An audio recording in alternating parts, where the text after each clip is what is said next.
inject it into a grip to help remove it and reuse it later instead of cutting it off with a knife. And then you have accessories including like a needle saver hose. Those prevent bending of the needle tips and having them break off.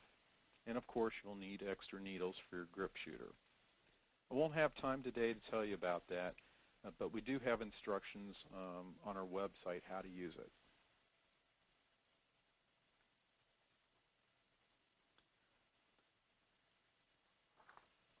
Now let's talk about grip tape for a second. Two-way solvent-based tape is either available in 3/4 inch or 2-inch wide rolls, while water reactivated tape is only available in 2-inch wide rolls. Individual 10-inch long strips are also available in both, although for volume club makers, these strips are not very economical. Choosing between 2-inch and 3/4 tape is a matter of personal preference. The 2-inch tape is applied on the shaft lengthwise, with strips approximately 10 to 11 inches long.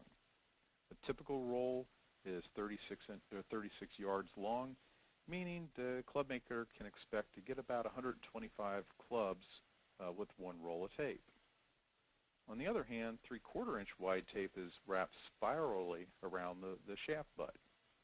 And depending on how close the spiral wraps are applied, with gaps or if you overlap, it may take as much as 25 inches of tape to grip a single club. Now 3/4 inch wide tape is available in 36-yard rolls, meaning that a single roll will allow the club maker to grip about 50 clubs. One additional thing to consider: while the 3/4 inch tape is about the same cost per grip to install, you need to factor in your time as well, as it takes about 3 times longer to spiral wrap than it does to use one continuous long strip of tape. And for that very reason, I suggest using the 2-inch wide tape. Lastly, solvent-based tapes cannot be used with soapy water or glass cleaner. And likewise, water-reactivated tape cannot be used with any solvents. If you have some of both, make sure to label them. Otherwise, you might end up getting a grip stuck halfway on. You may be able to save it, you may not. Okay, let's talk about grip installation now. Well, before we do that, the first thing we want to do is have, we want to organize all our grips and our gripping supplies to make sure we have everything that we need. Also important is the areas where you're going to be doing the gripping is clean, because you want to avoid having dirt or grime getting into a perfectly brand new club or brand new grip. Well, the first thing we are going to do is we're going to secure the shaft in a vinyl shaft clamp in your vise. And remember to use the proper amount of force. We don't want to over-apply or under-apply the force so that it slips or the shaft breaks. This next step is important because it's going to help align the grip, at least initially. What you want to do is you want to position the club with the head as perpendicular to the target as possible. I guess another way of explaining this is you want it to look like the toe of the club is pointing upwards toward the ceiling with it in the vise. And we'll explain why a little bit later.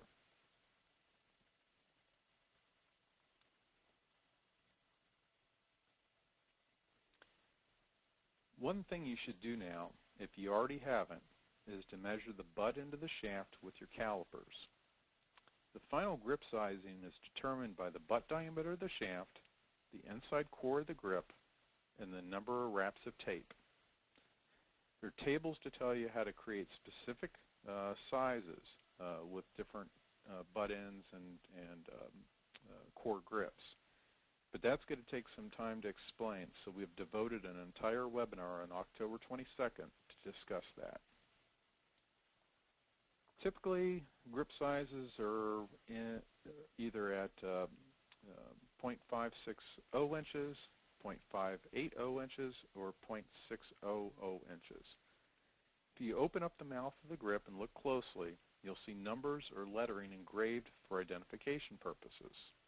For example, you might see the letter M for men, L for ladies, or J for junior. You might also see 56, 58, or 60, which is short for the inner diameter of the grip. Lastly, the interior of the mouth may read something like M60R, with the R standing for round.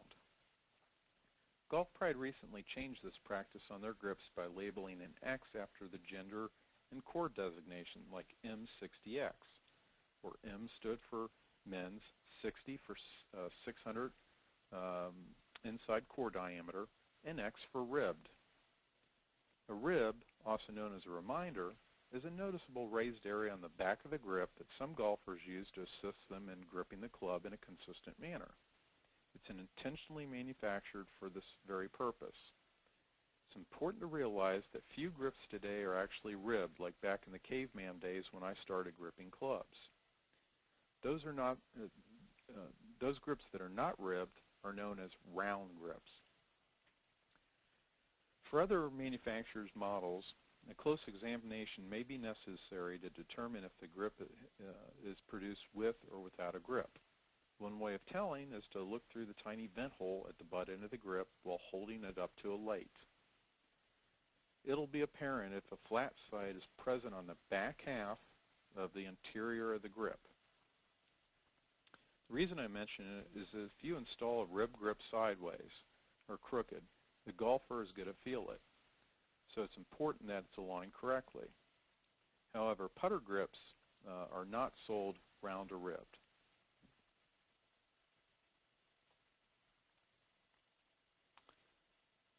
Okay, when we talk about installation of grip tape, I'm going to show you that using the 2-inch wide tape method. You can tear off or cut off a piece of two-way tape that's 10 inches long. Only one side of the tape will be adhesive to the touch at this point. You want to apply this side lengthwise on the shaft, but you want to have a ½ inch of the tape to extend beyond the shaft butt. Next, you want to remove the paper or plastic backing on the top side of the tape.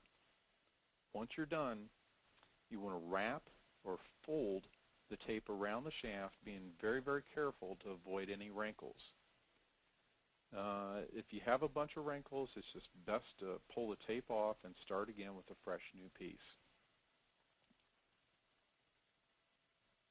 Once you're done there, you want to twist the excess tape at the end of the grip and then push or shove it into the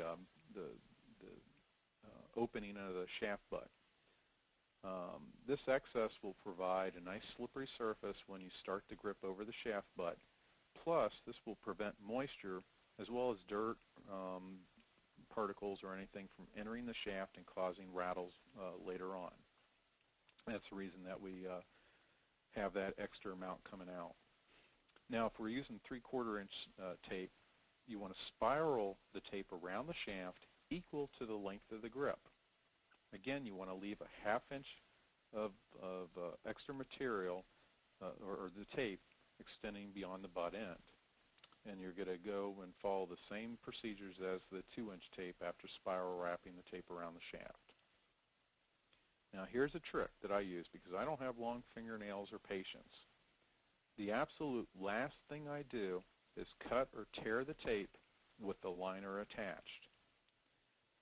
It actually slows me down immensely trying to lift a corner each time I want to grip a club.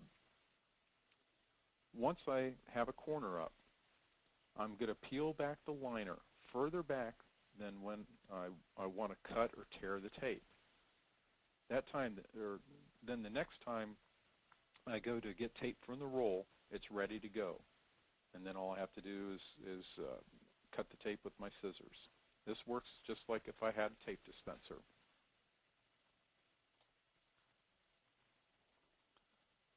Okay, step 4 is applying the liquid. Remember, only use the correct liquid depending upon the type of tape you're using, like solvent-based or water-reactivated tape. You want to start out by holding one finger over the vent hole in the grip cap and pour a small amount of liquid into the mouth of the grip. Most component suppliers put their